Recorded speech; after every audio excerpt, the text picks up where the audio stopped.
కురుక్షేత్ర సంగ్రామం అంతా అయిపోయిన తర్వాత నదీ తీరానికి తీసుకెళ్ళి రథాన్ని ఆపి, అర్జున నీ సామాగ్రులు ఏమున్నాయో రథంలో తీసుకుని దూరంగా వెళ్ళిపో అన్నాడు. అన్నీ తీసుకుని దూరంగా వెళ్ళి నించున్నాడు. ఏం బావా అన్నాడు. చెప్తానుగా వెళ్ళిపోయాడు. పైకి పతాకం వంక చూసి స్వామి హనుమా నిష్క్రమించండి అన్నాడు. వెళ్ళిపోయారు. తాను ఒక పెద్ద దూకి వెళ్ళిపోయాడు కృష్ణుడు. రథం భగ్గున కాలిపోయి ఆశ్చర్యపోయాడు అర్జునుడు. బావా రథం ఎందుకు కాలిపోయింది అలా అని అడిగాడు. ఇప్పుడేమిటి, ఎప్పుడో కాలిపోయింది. భీష్మ ద్రోణ కృపాచార్యాది వీరులు ప్రయోగించినటువంటి బాణ పరంపరలకి నశించిపోయింది. ఎక్కడ నువ్వు కాలిపోతావు అని కురుక్షేత్రం అయిపోయే వరకు ఆపాను రథాన్ని.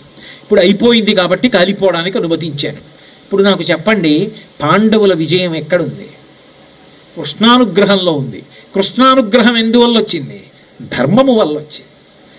ఇదే శంకరాచార్యుల వారు శివానంద లహరిలో అంటారు, గభీరే కాసారే విశతి విజనే ఘోర విపిని విశాలే శైలే చ భ్రమతి కుసుమార్థం జడమతి సమర్ప్యై చేతస్సరసిజముమానాద భవతే సుఖేనావస్థాతుం జనైః న జానాతి కిమహో. ఏదో 1,00,000 బిల్వార్చన చేసేసానండి, 1,00,000 కమలాలతో పూజ చేసేసానండి అంటే నేను పూజలు చెయ్యొద్దు అని నిరుత్సాహపరచట్లేదు. అవి చేసేస్తే లొంగిపోయేంత అమాయకుడు ఏం కాదు పరమేశ్వరుడు.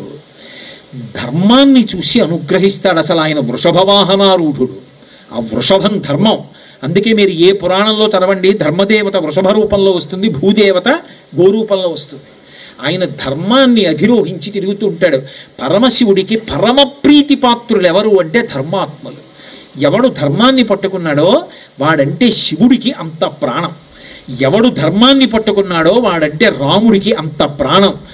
మీరు అసలు సనాతన ధర్మంలో వాంగ్మయాన్నంతటినీ పిండేస్తే 2 అక్షరాలు ధర్మం అంతే. ఆ ధర్మాచరణం కోసమే వాంగ్మయం అంతా వచ్చింది. త్రేతాయుగంలో ఉన్నటువంటి రామచంద్రమూర్తి ఈ భూమండలం మీద నేను కొంతకాలం ఉంటాను అని చెప్పి ప్రతిజ్ఞ చేశాడు. ఉండి వెళ్ళిపోయాడు. వెళ్ళిపోయిన త్రేతాయుగం అయిపోయింది, ద్వాపర యుగం అయిపోయింది, కలియుగం వచ్చేసింది. అయినా కూడా రామనామం రామ కథ అలాగే ఉండిపోయాయి అంటే కారణం, దాని గొప్పతనం ఎక్కడుంది అంటే ధర్మాచరణమునందు ఉన్నది. అందుకే రామో విగ్రహవాన్ ధర్మ సాధు సత్యపరక్రమ అంటాడు మారీచుడు. రాముడు అంటే రాశీభూతమైన ధర్మమే. ధర్మమును పాటించేవాడి జోలికి ఎవరు వెడతాడో, ధర్మాన్ని పాటించేవాడిని పాడు చెయ్యాలని ఎవడనుకుంటాడో వాడు ఉత్తర క్షణం భగవద్విరోధి అవుతాడు. భగవంతుడికి తేలికగా శత్రువు కావాలన్నా, భగవంతుడికి తేలికగా మిత్రుడు కావాలన్నా శాస్త్రం 2 మార్గాలు చెప్పింది. కనీసంలో కనీసం ఎన్ని తప్పులు చేసినా నువ్వు భగవంతుని యొక్క అనుగ్రహం పొందాలని కోరుకున్నవాడవైతే ధర్మాత్ముడు భగవద్భక్తుడైనటువంటి వాడితో స్నేహాన్ని పెట్టుకోవడంలో అరమరిక పొందవద్దు. ఏ కారణానికి అటువంటి వాడితో స్నేహాన్ని విడిచిపుచ్చుకోకు. ఎందుకని అంటే ఒక భగవద్భక్తుడితో సంబంధం ఉందనుకోండి, అది భగవంతుని యొక్క అనుగ్రహానికి కారణమవుతుంది.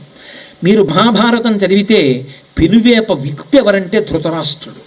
అసలు ఆయన మాట్లాడిన మాటలు చదువుతుంటే ఒళ్ళు మండిపోతుంది. నిజంగా వీడా పెద్దరికం అనిపిస్తుంది. అటువంటి ధృతరాష్ట్రుడికి కళ్ళిచ్చి విశ్వరూప సందర్శనం చేయించాడు కృష్ణుడు. ఏ కారణానికి? ఒక్కటే కారణం. తప్పో ఒప్పో రాత్రి అందరూ పడుకున్నాక విదురుణ్ణి పిలిచేవాడు. పిలిచి, విదురా నిద్ర పట్టట్లేదయా, ఏమైనా మంచి మాటలు చెప్పు 4 అనేవాడు. అంటే వెంటనే విదురుడు అనేవాడు 4కి నిద్ర పట్టదు రాత్రి. 1 దీర్ఘరోగికి, శరీరం వ్యాధిగ్రస్తం అయితే నిద్ర పట్టదు. 2 పరుల సొమ్ము దొంగిలించాలన్న ఆలోచన ఉన్నవాడు, లేదా పరుల సొమ్ము దొంగిలించడానికి ప్రయత్నం మీద ఉన్నవాడు. నా తమ్ముడి బిడ్డల రాజ్యం ఎలా నా కొడుకులకి ఇప్పిద్దామా అని చూస్తున్నాను, అందుకే నిద్ర పట్టదు, మంచి మాటలు చెప్తూ అనేవాడు. ఎంత నిలదీసి కడిగి చెప్పనివ్వండి వినేవాడు. విదురుడు లేకపోతే ఉండలేడు. అందుకే మీరు ఆరణ్య పర్వం చూస్తే ఒకప్పుడు కోపం వచ్చి వీరుణ్ణి పంపించేశాడు. ధర్మాత్ములకి బెంగ ఏమిటండి? ధర్మం నమ్ముకున్నవాడికి బెంగ ఏమిటి? మీరు రావద్దండి అంటే ఆయన ఏమైనా కుంగిపోతాడా? ఆయనకి కుంగి ఏమిటి? భగవంతుణ్ణి నమ్ముకున్నవాడికి ఎక్కడున్నా సంతోషమే. యోగరతోవా భోగరతోవా సంగరతోవా సంగవిహీన యస్య బ్రహ్మణి రమతే చిత్తం నందతి నందతి నందత్యేవ. ఏం చేస్తున్నా వాడు పరమశివుణ్ణి తలుచుకొని పొంగిపోతుంటాడు. వాడికి బెంగ ఏమిటి? అందుకే విదురుడు వెళ్ళిపోయాడు పాండవుల దగ్గరికి. అలాగేలే వెళ్ళిపోతాను, పెద్ద కష్టమే ఏమిటి, అక్కడికే పోతానన్నాడు, వెళ్ళిపోయాడు. ఈయనకి నిద్ర పట్టడం మానేసింది. ధృతరాష్ట్రుడు ఏడుస్తున్నాడు, తప్పైపోయిందన్నాడు, దీన్ని రమ్మంటున్నాడని మళ్ళీ విదురుడిని తెచ్చుకున్నాడు. ఆ విదురుడి దగ్గర తప్పు ఒప్పుకునేవాడు, విదురుడితో స్నేహం పెట్టుకున్నాడు.